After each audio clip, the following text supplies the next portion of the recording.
Hi, my name is Cindy Speaker, and I'm talking today with David Daggett, who is the managing partner at the North Carolina law firm of Daggett, Shuler Attorneys at Law. And David's going to talk with us a little bit about minor automobile accidents. Hi, Cindy. Thanks for having me on today. Thank you. It's fun to be up here. Yeah, it's fun to have you. Yeah. Okay, so tell us a little bit about what do you do first? Well, it's interesting. I get contacted by friends, by people that just need a little free advice, that sort of thing, regarding minor automobile accidents kind of frequently. And it's one of those things that happens that it's short of needing an attorney involved, but you still need to walk your way through the situation.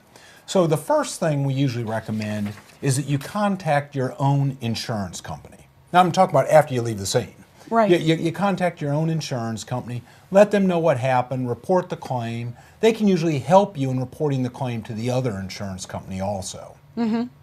Okay, but let me ask you this. What do Sure. you do if they were the ones at fault? Well, if the other insurance company's at fault, you still want to report it to your own insurance company because they help you get the ball rolling, and you may have additional coverages that may help you. Rental car coverage, collision coverage, medical payments coverage. That's a little bit like having health insurance on your car.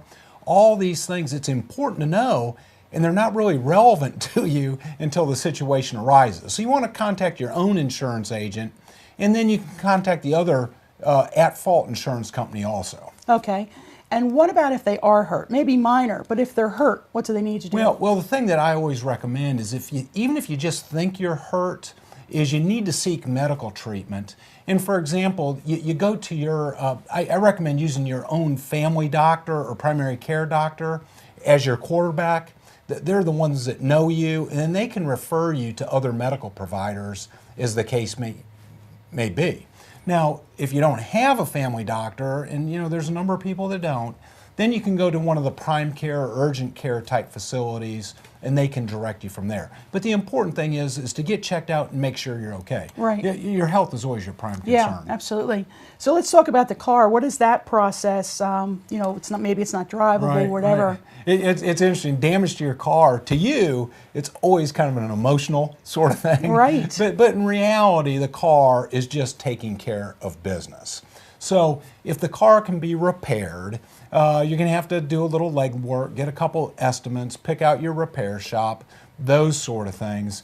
Most repair shops, they work directly with the insurance companies to get that damage taken care of. Now, if your car's totaled, that's a little bit of a different story.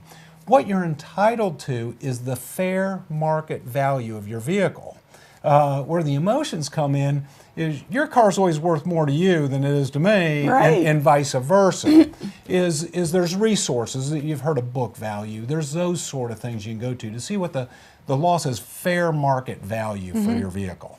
And that's what you're entitled to. Okay, and that's great. Now let me ask you this. What about, should they advocate for trying to get a rental car? Is that something you just have to kind of pay yourself, or is there? No. What you're entitled to, and again, the law is you're entitled to the fair rental value of your vehicle for the time reasonably necessary either to get it repaired or replaced.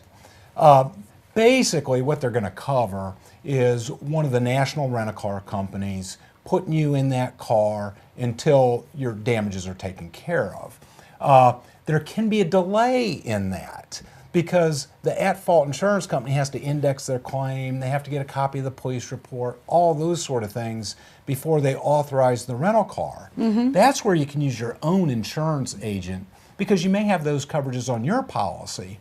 And what people worry about is, well, but if my insurance company shouldn't have to pay something if the other one's at fault. Insurance companies go back and forth between each other all the time to take care of those issues. You don't need to worry about that. That's their business. They take care of that. Okay, so they don't need to worry, oh no, my insurance rates are going to go up. No. Under the law, your insurance rates only go up if you are at fault or have a chargeable incident. So your insurance coverage paying for you when the other person's at fault, that doesn't affect your rates at all. The insurance companies work that out between themselves, and there's no harm to you at all.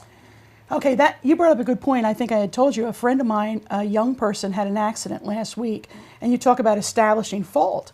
Well, she had an accident, an elderly gentleman ran into her. It was clearly his fault. but someone came along, said, okay, there's no injuries, you don't need to call the police. Oh, That yeah. seems to me like that could get sticky. No, the thing that you always need to do is report it. Because what happens is the police officer comes out and fills out a report. Doesn't matter whether it's a minor accident or a catastrophic accident, they still fill out a report. That report becomes official documentation. And without that documentation, you always run into problems down the road. It never fails. If you need the documentation and it's not there, you have a problem down the road. So the best thing to always do is contact law enforcement, report it. It helps the insurance companies out, it helps you out, and in this case, it doesn't hurt the elderly gentleman in any way to do that. Yeah, well that makes sense. And then one other thing in regards to physical injury, because often, and I know I've learned this a lot from you and working with law firms, oftentimes those injuries don't really evidence themselves for several days. How do you protect yourself on day one so somehow that's documented? Well, if you think you're hurt, you should contact your doctor, report it, and have them check you out. As you know, I was hit by an impaired driver a little over a year ago. Yeah. And it's amazing some of the things. I was a little banged up day one. Those became a little bit worse a week or two down the road. Fortunately, they subside with time. But you're right, things do get worse, and it's prudent to look after your health, get that reported at the beginning. The double benefit there is you have documentation of it. Right. Documentation is what carries the day. You want everything documented. Anything that you can put down on paper, that's very helpful. That way, if you need it, it's always there. Yeah, makes sense. David, thanks so much for your time today. Thanks for having me. Okay. This is Cindy Speaker for State Law TV.